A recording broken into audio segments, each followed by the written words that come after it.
I have seen further because I have stood on the shoulders of giants. Sir Isaac Newton said that. It's supposed to encapsulate the entire idea that we have about science, that human achievement is built on the achievements of those who have come before us. I'm standing here today because we have stood on the shoulder of a giant. Sharaf may have been the head of the giant, but his team was every bone, tendon, every drop of blood. They made up the giant. Not just his team, but every team before him. We are here today because of what they have done and what they have kept going. We see further, but what do we see?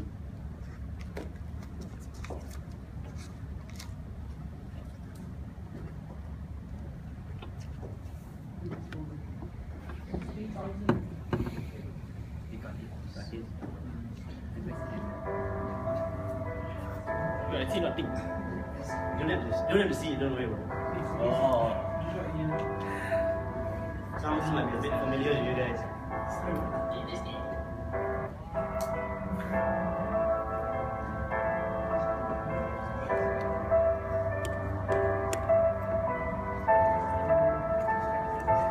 Just for visual.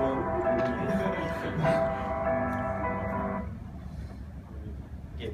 I think everyone here knows that this song has been stuck in my head for a couple of months right now. But there's a quite quaint story behind this song, which I wanted to share with you today.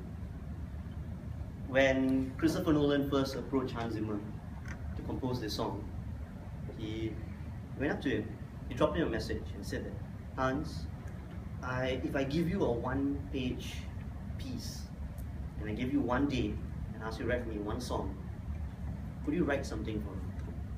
Hans Zimmer was like, sure. Give me that little one-page report.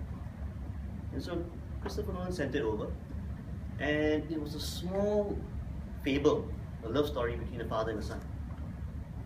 And that's what Hans Zimmer did. He wrote a small, intimate fable, a love story between father and his son, his own love story to his son. So he called up Christopher Nolan the next day, said, hey, I've done it, when do you want to come over? Chris Nolan immediately went down to the studio. He said, play it for me. And so Hans Zimmer started playing this piece, the one that you just heard. At the end of it, Chris Nolan was sitting there quiet. And Hans Zimmer was like, what do you think? Chris Nolan just looked at him and said, well, now I have to make that movie. And that's when he started telling him about this grand, extravagant canvas he had proposed, a story about humanity, space, science, and achievement, and where you take it. Hans Zimmer freaked out. He's like, hey, Mike, relax. He's like, what I did was, it's too small, it's too intimate, it's a first step. How is it going to fit into this grand thing you came up with? And Chris Nolan looked at him and said, but now I know what the heart of this movie is. What is the heart of this plot? What is our song? I remember coming in, I've been in school for 3 years. Two of those years largely, you shuttle in and out of classes, you don't really make much friends in SIM. Heads up, young guys. You have to go out of your way to make friends. Because you're in lectures all day, no such thing as tutorials in the UOL program. It's up, find the RMIT guys. And I remember coming in for my first Toastmasters meeting because I wanted to do something. 3 years, you don't want to just leave with, that's it, just a little piece of paper, you want to do something. And I remember coming in and being absolutely blown away by the quality of people, the quality of presentations, the skill that people had. And I remember thinking, wow, but that wasn't just it. That's not why I stayed, that's not why I came back. There's something about the energy of that place. That's when I kind of realized what that song was. Ours is a song about bonds, about friends. Ours is a song about family. It's a song that I've heard so many people sing to me over and over again. that they felt alone, they didn't have friends, that they didn't know how connected they could feel until they were part of this club. The song that we've heard from people from all walks of life, from countries all over, from Singapore, from everywhere, every facet of this school. I actually wanted to give this speech to the exco, the incoming exco, but I thought, in this club, we are one team. There's no distinction. I didn't need a team of 10 exco members or a club of 30 or 50 members or even 60. What is the bigger number, 1 or 5? 5. 1. One club, a real club, united behind a singular purpose. What is that purpose?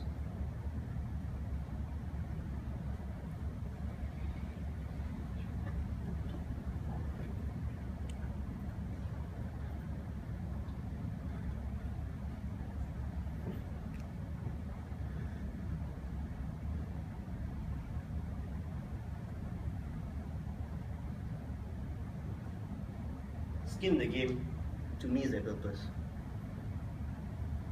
There's a variant of it, it's called soul in the game. When you study finance, you learn this concept about skin in the game. It's when you make an investment, you invest into it yourself. Which means, if your investment loses money, you lose money. That's how you trust a fund manager. You don't want to trust a guy that's not invested in the same product as you. But what's soul in the game? Soul in the game is when you do something because of integrity, because you are so committed to taking on risk for other people. Then there's not only a downside for yourself, but you are taking the downside for other people. And that's what we're talking about today, soul in the game. And that will guide us in this entire year that's to come. We have 30 weeks. 30 weeks to do something incredible. We are going probably to great, unimaginable things. But if you remember that song, the heart of TM is family, we will get there. And if we hold that song and this question of what is soul in the game, we will eventually know that it all boils down to a simple question. How do we deliver quality to our members? How do we improve the lives of every single person that walks through that door? And there are people that are going to walk through this door. Somewhere out there right now, in a polytechnic, there's an 18-year-old girl. She stutters. She is shy. She has a bit of social anxiety. She does not know that she has a voice. And one of these days, she's going to finish her diploma. She'll walk through this door. She'll come into this school and she'll walk into this club. And that's when she'll realize that, hey, you know what? That there are people here who can nurture me, who can kind of give me the courage to stand up and give me a voice. And that's why we are a bit special. We are not like the other clubs out there. We are doing work here that can really change lives. And I know that this is a very intimate experience that a lot of us have felt here. But then what happens next? What happens when they walk in and they discover they have a voice? I can imagine a young man like that. All his life he doesn't know what his talent is. He doesn't know what he's good at. After a while of joining in this club, he realizes, holy shit, I have a voice. People want to hear what I can say. And when I do, they feel something, they think, they are inspired. I might have something here that can grow. And how are we going to help him in the coming year? Toastmasters Academy. In the coming year, we are planning to build an entire syllabus around these people to give them what they need to become better Toastmasters, so that one day when they step out, they can become presenters, they can become MCs, they can become motivational speakers. Whether he wants to be a salesman for the next big pitch that he's going to do for the bank that he's working for, or if he needs to stand in front of a crowd or a club and inspire them, we want to be able to arm him with the necessary skills. Everything from how to craft a presentation slides to how to modulate your voice, how to project it, resonance. But what are the skills that we need to arm our members with for the 21st century? In the old days, people would stand in a park or a square, public square, and they'd put a soapbox. And they stand on the soapbox and they'd give their whole speech. The only remnant of it we see in Singapore is the speaker's corner. The soapbox has changed, but the crowd hasn't. The public is still out there, and they are waiting for someone to come up there and speak.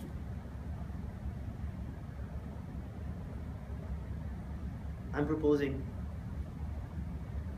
an entire system to groom Toastmasters for the 21st century, where people can come and learn to become the next YouTube personality, to have content, to have a voice, because the public is not in a box in front of you right now. The public is looking at the box, their laptop screen. And everywhere they're going to be watching these screens, and your audience is not limited to 60 people in a room. 6 million. 6 billion people on this planet who genuinely want to listen to what you have to say. And I'm going to give you a little bit of a taste of that.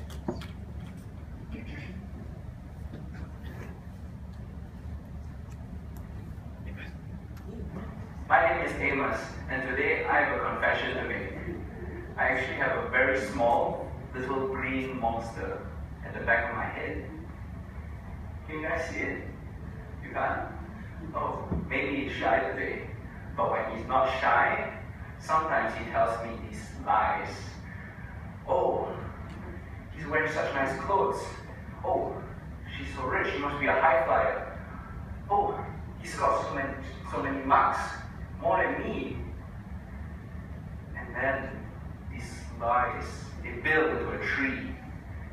And I feel what the green monster actually wanted me to feel. I feel envious. Have you ever had that feeling? Thrilling, right? Let's move on to another one. Another one of our best My people. name is Shannon, and I am a student at Singapore Institute of Management. I do not intend to be here. This is not the college that I wanted to go to. July 2013. I finished receiving letters of admission from about 45 universities that I applied to in the UK. Highly ranked, world-class universities. But around a month later,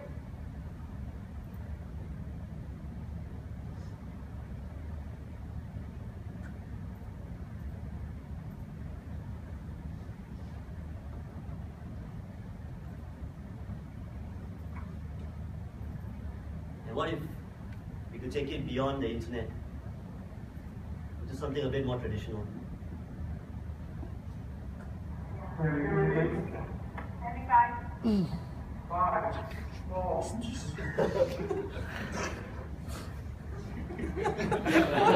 afternoon, viewers. Welcome to SIM UOL Graduation 2015. And I'm Cassandra, and here we have Brunwei, who has just graduated, and we're going to ask a few questions for him today. So, Brunwei, can you tell us how you experience in studying in UOL? Good. It's pretty good. How is your experience, your relationship with your lecturer? We have quite a good relationship. Like, is the classes engaging? Is the lecturer very thoughtful, and do they like teach? Yes, he's a great lecturer. You know, when I come to class, I see him. He smiles at me, I smile at him. We smile at each other. There's an eye contact. And pretty good. Pretty good. Okay, overall, why not tell us about how do you find the course so far? Pretty good. Been very informative. I feel been very good for me. Learned a lot of new things. Good. Wow. So you have your future all sorted out, don't you? Wow, don't want. Hope so. And keeping my fingers crossed. Alamak. You will graduate from econ as my 10th. Hi, Pravind. What are you feeling today? Hi, I'm excited. Excited? How excited? From scale 1 to 100. 100? 100? Wow. And why is that? Because I graduated. Okay, so of course it's obvious, but the journey that you took to get to here, what's the experience like? It was fun. It was fun, alright? What kind of fun? Don't you all study 24/7? We study a lot. Study a lot. Okay, I know I'm really nail-biting stuff. Moving on. But this is a taste of what we're here to do. Alright, there is a guy out there right now. He's 16 years old. He's terrified. He does not know how to speak in front of the crowd, how to speak in front of his friends. In a few years' time, he's going to walk through that door. And we'll be long gone. But he's going to be here. He's going to learn that he has a voice. His friends are going to tell him how to improve, where to improve. He's going to be trained by excellent instructors. And he's going to realize that I have a voice and that I can spread that voice around the world on YouTube. And when he goes back to his home country, he could be somebody that can change the lives of millions of people. And someday we are going to be sitting at home and we will see that guy on YouTube or on TV and we will say that, you know what, I built that, I made that happen. And once in my life, when I was an undergraduate, I took a risk. I put in my time and my effort for someone else. And I changed their lives. Because someday, when we are gone, the club will live on. It will be all that lives on. Not our personal glory, not our honor, but family. This club is a family. It's my family. Is there anything that you would not do for your family? Thank you.